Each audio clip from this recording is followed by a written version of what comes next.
2025년 10월 농민 대통령이라 불리는 농협중앙회장이 금품수수 혐의로 압수수색을 당했습니다. 50년 믿음의 상등이었던 농협이 내부에서부터 처참히 무너져 내리고 있습니다. 전국 하나로마트 절반 이상이 적자의 늪에 빠졌고 매출은 4년 만에 반토막 났습니다. 더 충격적인 건 믿었던 우리 농산물마저 수입산으로 둔갑시킨 대국민 사기극이었습니다. 농민을 위한다며 뒤로는 납품업체의 고효를 짜내는 갑질까지 서슴지 않았습니다. 도대체 무엇이 농협을 이토록 망가뜨렸는지 그 충격적인 비리의 실태를 지금부터 하나하나 파헤쳐 보겠습니다.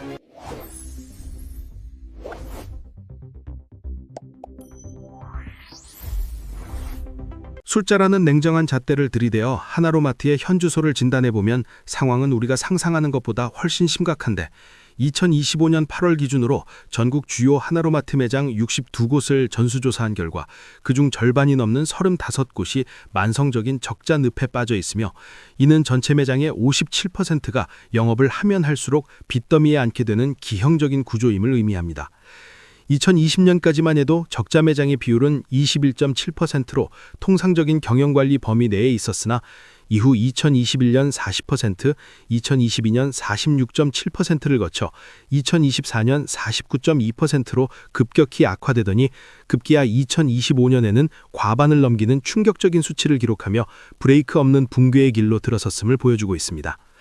매출 규모의 축소는 더욱 뼈아픈데 농협의 유통을 책임지는 핵심 법인인 농협 하나로 유통의 경우 2019년 3조 1,195억 원에 달했던 매출이 2023년에는 1조 2,915억 원으로 쪼그라들어 불과 4년 만에 기업 외형의 59%가 증발해버리는 전례 없는 몰락을 겪고 있습니다.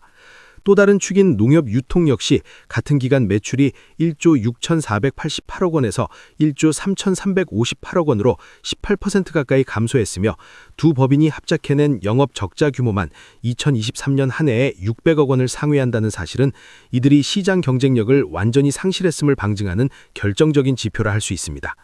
적자가 누적되면서 매장들은 하나둘씩 문을 닫고 있는데 지난 5년 사이 이미 7곳의 하나로마트가 경영난을 이기지 못하고 폐점했으며 살아남은 매장들조차 경남 양산점의 경우 누적 손실이 215억 원을 돌파하고 양주와 동탄 등 수도권 거점 센터들마저 매년 60억 원 안팎의 적자를 기록하며 지역 농협의 재정을 갉아먹는 애물단지로 전락하고 말았습니다. 한때 이마트, 롯데마트, 홈플러스와 어깨를 나란히 하며 국내 대형 할인점 매출 순위 4위를 기록했던 하나로마트의 위상은 온데간데 없이 사라졌고 이제는 생존 자체를 걱정해야 하는 처참한 지경에 이르렀음에도 불구하고 경영진은 뚜렷한 타개책을 내놓지 못한 채 방만한 운영을 지속하고 있습니다. 경영 실적이 악화일로를 걷는 상황에서 농협이 지켜야 할 최후의 보루인 신토부리 정신마저 헌신짝처럼 내팽개쳐졌는데 2025년 국정감사에서 공개된 자료에 따르면 지난 10년간 전국 하나로마트에서 적발된 원산지 표시 위반 건수는 124건에 달하며 그 내용은 더욱 충격적입니다. 적발된 사례의 84%인 104건이 값싼 수입 농산물을 국산으로 둔갑시켜 판매한 거짓 판매였는데 농협 측은 항상 국내 생산량이 부족하거나 생산되지 않는 품목에 한해 불가피하게 수입한다고 해명해왔지만 실제 적발 품목에는 숙주나물, 고사리, 콩나물, 배추김치 등 국내에서 차고 넘치게 생산되는 작물들이 대거 포함되어 있어 그들의 변명이 거짓임을 증명했습니다. 심지어 중국산 마늘종을 국산으로 속이고 필리핀산 파인애플에 국산 라벨을 붙여 판매하다 적발된 사례도 있었으며 2024년에는 돈가스용 등심, 고등어, 반건조 오징어, 골드키위 등 품목을 가리지 않고 원산지 조작이 전방위적으로 자행되어 농협이라는 브랜드를 믿고 지갑을 연 소비자들을 기만했습니다. 더욱 국민들을 허탈하게 만드는 것은 이러한 범죄 행위에 대한 처벌이 솜방망이 수준에도 미치지 못했다는 점인데 전체 위반 건수 124건 중 과태료 처분이 내려진 것은 고작 17건에 불과했고 나머지 100여 건은 단순히 원산지 표시를 수정하라는 시정조치나 경고로 마무리되어 면죄부를 준 것이나 다름없었습니다. 이러한 솜방망이 처벌은 현장에 걸리면 재수없고 안 걸리면 남는 장사라는 심각한 도덕적 해이를 불러일으켰고 농민들의 삐땀 어린 농산물을 죗값 받고 팔아주기는커녕 저가 수입산으로 농민들의 뒤통수를 치고 소비자까지 속이는 이중 배신 행위가 농협 내부에서 독버섯처럼 번져나가는 토양이 되었습니다. 소비자에게는 거짓을 팔면서 뒤로는 힘없는 납품업체들을 상대로 조폭 영화에서나 볼 법한 갑질을 일삼았는데, 공정거래위원회는 2019년과 2020년 연달아 농협유통계열사에 수억 원대의 과징금을 부과하며 그들의 불공정 거래 행위를 엄단하려 했지만 농협의 약탈적 관행은 좀처럼 근절되지 않았습니다. 명절 시즌이 되면 각 지점은 목표 실적을 달성하기 위해 납품업체에게 실제로는 납품하지도 않은 물건을 납품한 것처럼 허위 전표를 발행하여 가짜 매출을 일으키고 나중에 이를 반품 처리하는 방식으로 장부를 조작하도록 강요했는데, 이는 명백한 사기 행위이자 협력업체를 범죄의 공범으로 만드는 악질적인 행태였습니다. 또한 계약서도 작성하지 않은 상태에서 구두로 거래를 시작하여 분리할 때는 발뺌하는 수법을 썼고, 성과 장려금이라는 그럴듯한 명목을 붙여 납품업체들로부터 수십억 원을 뜯어내는 등 우월적 지위를 이용해 협력업체의 이익을 갈취하는 행위가 수년간 조직적으로 이루어졌음이 밝혀졌습니다. 가장 충격적인 갑질 사례 중 하나는 인력 도둑질인데, 마트 영업이 끝난 심야 시간에 납품업체 직원들을 강제로 불러내어 재고조사나 매장 정리 등 노엽 직원들이 해야 할 업무를 떠넘기며 인건비를 착취했고, 이를 거부하면 거래를 끊겠다고 협박하여 울며 겨자 먹기로 따를 수밖에 없게 만들었습니다. 당시 한 납품업체 관계자는 농협은 뼈다귀에 붙은 살 하나도 남김없이 뜯어먹는 포식자 같다라고 절규했는데, 이는 농협이 협력업체를 상생의 파트너가 아닌 착취의 대상으로만 여기고 있다는 것을 보여주는 단적인 예이며, 이러한 갑질 문화는 농협 조직 전반에 깊이 뿌리박혀 있습니다. 중앙조직이 이처럼 부패하고 타락했으니 지방 조직인 지역 농협이 온전할 리 만무한데, 지역 단위로 내려가면 감시의 사각지대에서 벌어지는 횡령과 비리는 더욱 노골적이고 대담해져서 조합원들의 출자금과 고객들의 돈이 줄줄 새어나가고 있습니다. 2023년 경남 거제 장목 농협에서는 직원 2명이 공모하여 농산물 매입가를 실제보다 부풀려 장부에 기재한 뒤 그 차액인 130만 원을 횡령하는 사건이 발생했는데, 이는 결국 지역 주민들이 그만큼 비싼 가격의 농산물을 사게 됨으로써 조합원과 소비자 모두에게 금전적 피해를 입힌 파렴치한 범죄였습니다. 더욱 기가 막힌 것은 횡령 사실이 내부 감사에서 발각되었음에도 조합 측은 이를 경찰에 고발하거나 중앙회에 고고하지 않고 자체적으로 덮으려 했으며, 심지어 30년 근속 직원이라는 이유를 들어 징계 없이 명예퇴직을 시켜주고 1억 원이 넘는 퇴직금까지 챙겨주는 비상식적인 처사를 단행했습니다. 범주를 저지른 직원에게 벌을 주기는커녕 거액의 퇴직금을 쥐어주며 내보내는 이러한 행태는 우리는 한 식구라는 미명 아래 서로의 비리를 덮어주는 지역 농협 특유의 폐쇄적이고 썩어빠진 카르텔 문화가 얼마나 심각한 수준인지를 적나라하게 보여주는 사례입니다. 이런 비리가 거제에서만 일어난 특수한 일이 아니라 2016년 충북 충주, 2023년 광주 서창, 2024년 전남 무안, 2025년 전남 해남 등 전국 각지에서 횡령, 배임, 금품 수수, 부동산 투기 의혹 등 온갖 종류의 비리 사건이 끊이지 않고 터져나오며 농협의 도덕성이 바닥까지 추락했음을 증명하고 있습니다. 이렇게 비리가 만연하게 된 근본적인 원인 중 하나는 제왕적 조합장 제도에 있습니다. 지역 농협조합장은 수천억 원의 자금 운영권과 인사권, 마트 운영권 등 막강한 권한을 독점하면서도 이를 견제할 장치가 사실상 전무하여 그들만의 왕국을 건설하고 군림하는 경우가 허다합니다. 게다가 조합장 연임 제한 규정이 느슨하여 한 번 당선되면 10년 이상 장기 집권하는 경우가 비일비재한데, 실제로 전체 조합장의 30%가량이 10년 이상 재임하는 토호 세력으로 분류되며, 이들은 조직을 사유화하고 자신의 입맛대로 운영하며 각종 이권에 개입하고 있습니다. 조합장 선거 과정에서 금품이 오가는 돈 선거 관행은 2025년 현재에도 여전히 근절되지 않고 있으며, 표를 얻기 위해 조합원들에게 현금을 살포하거나 향응을 제공하는 구태가 반복되고 있으며, 당선된 이후에는 선거 비용을 회수하기 위해 각종 비리에 손을 대는 악순환이 이어지고 있습니다. 조직의 머리가 이렇게 썩어가는 동안 경영 시스템은 경쟁력을 잃고 기형적으로 변질되었는데, 특히 2018년 이후 농협 경제지주가 구매권을 독점하는 방식으로 개편되면서 현장의 하나로마트들은 상품을 직접 선정하거나 가격을 책정할 수 있는 권한을 박탈당하게 말았습니다. 일반적인 유통기업들은 상품 기획자들이 전 세계를 뒤지며 10원이라도 더 싸고 질 좋은 상품을 찾아오기 위해 치열한 경쟁을 벌이지만, 하나로마트는 중앙에서 내려보내는 상품을 가격이나 질에 관계없이 무조건 받아 팔아야 하는 수동적인 하청업체 신세로 전락하고 말았습니다. 더욱 심각한 문제는 농협 경제지주가 내려보낸 상품이 팔리지 않아도 반품할 수 없는 밀어내기식 구조인데, 이로 인해 지역 하나로마트 창고에는 악성 재고가 쌓여만 가고 그 손실은 고스란히 지역 농협과 조합원들의 부담으로 전가되어 재정 건전성을 심각하게 위협하고 있습니다.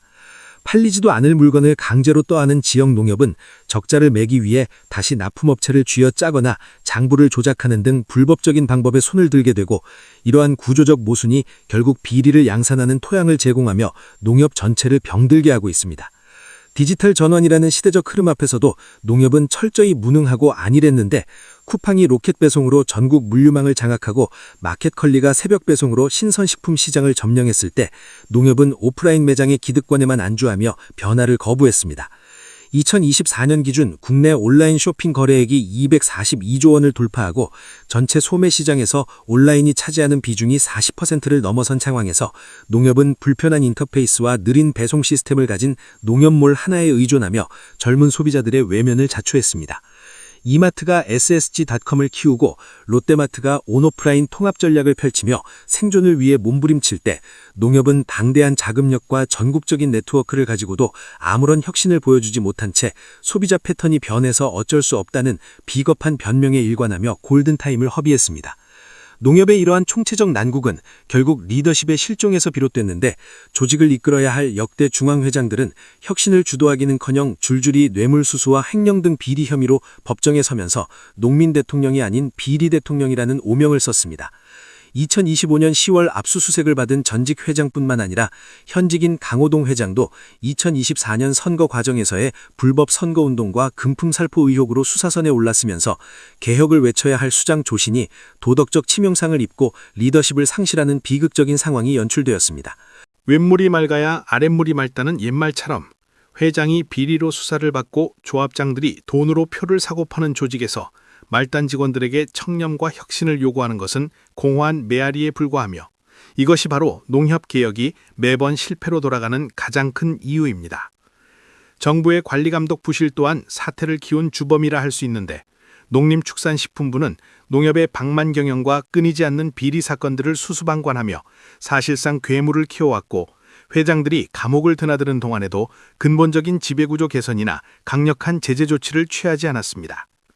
관리감독기관이 제 역할을 하지 못하고 눈 감아주는 사이 농협은 견제받지 않는 무소불위의 권력 집단이 되어버렸고, 공공성을 띤 협동조합이 사익 추구의 수단으로 전락하는 것을 막지 못한 책임은 전적으로 정부 당국에 있습니다. 2026년 현재 쿠팡의 물류트럭은 강원도 산골 오지와 전라도 섬마을 구석구석까지 들어가고 있어 시골이라 어쩔 수 없이 하나로마트를 이용한다는 말조차 이제는 옛말이 되어버렸으며, 농협이 독점하던 지방 유통시장마저 빠르게 붕괴하고 있습니다. 편리함과 저렴한 가격, 빠른 배송으로 무장한 이커머스 기업들의 공습 앞에서 비싸고 불친절하며 원산지마저 믿을 수 없는 하나로마트를 고집할 소비자는 더 이상 없으며, 이는 농협 유통망의 완전한 소멸을 예고하는 경고음입니다. 강호동 회장은 취임 1주년 기자회견에서 만성적자 매장을 정리하고 과감한 조직 쇄신을 하겠다고 약속했지만, 정작 본인이 비리 의혹으로 수사를 받는 처지에 놓이면서 그 약속의 진정성은 의심받고 있으며 내부 구성원들의 동의를 이끌어내기도 힘든 상황에 처했습니다. 농협 하나로마트가 지금의 위기에서 벗어나 생존하기 위해서는 단순히 매장 몇 개를 줄이는 수준의 미봉책이 아니라 조직의 근본적인 체질을 바꾸는 뼈를 깎는 대수술이 필요합니다. 먼저 밑빠진 독에 물붓기식으로 조합원들의 출자금을 탕진하고 있는 만성적자 매장들은 과감하게 폐점하거나 지역 주민들을 위한 커뮤니티 시설 등으로 용도를 전환하여 더 이상의 출혈을 막아야 합니다. 또한 농협 경제지주가 독점하고 있는 기형적인 구매 구조를 혁파하여 현장의 하나로마트에게 상품 선정과 가격 결정의 자율권을 돌려주고 시장 상황에 맞춰 민첩하게 대응할 수 있도록 권한을 이양해야 가격 경쟁력을 회복할 수 있습니다. 디지털 전환은 선택이 아닌 생존의 문제임을 인식하고 전국 읍면동까지 뻗어있는 농협만의 산지 네트워크를 활용하여 대기업도 따라올 수 없는 초신선 직배송 시스템을 구축하는 것만이 거대 플랫폼 기업들과의 전쟁에서 살아남을 수 있는 유일한 승부수입니다. 하지만 기술적인 혁신이나 경영 합리화보다 더욱 시급하고 중요한 과제는 바닥으로 추락한 신뢰를 회복하는 일이며, 이를 위해서는 썩은 부위를 도려내는 고통을 감수하더라도 비리와의 전쟁을 선포해야 합니다. 원산지 위반이나 납품 비리, 횡령과 같은 파렴치한 범죄를 저지른 자는 지위 고하를 막론하고 조직에서 영구히 퇴출시키는 원스트라이크 아웃 제도를 도입하고 내부 고발자 보호 시스템을 강화하여 투명한 경영 문화를 정착시켜야 합니다. 50년 넘게 우리 곁을 지켜온 토종 유통망이자 농업의 상징인 농협 하나로마트가 역사 속으로 사라지는 것을 막기 위해서는 지금이라도 국민들 앞에 석고대죄하는 심정으로 환골탈퇴해야 합니다. 만약 이번 골든타임마저 놓치고 기득권 지키기에만 급급한다면 신토부리를 외치던 그 이름은 아이러니하게도 대한민국 유통 역사상 가장 부패하고 무능했던 조직의 대명사로 기록될 것이며 소비자와 농민 모두에게 버림받은 채 쓸쓸한 최후를 맞이하게 될 것입니다. 오늘 우리는 농협 하나로마트가 마주한 절체절명의 위기와 그 이면에 감춰진 추악한 진실들을 낱낱이 파헤쳐고 왔는데 과연 농협은 이 깊은 수렁에서 빠져나와 다시 한번 국민의 사랑을 받는 조직으로 거듭날지 아니면 이대로 침몰하여 역사의 뒤안길로 사라질지 여러분의 날카로운 감시와 비판이 어느 때보다 필요한 시점입니다.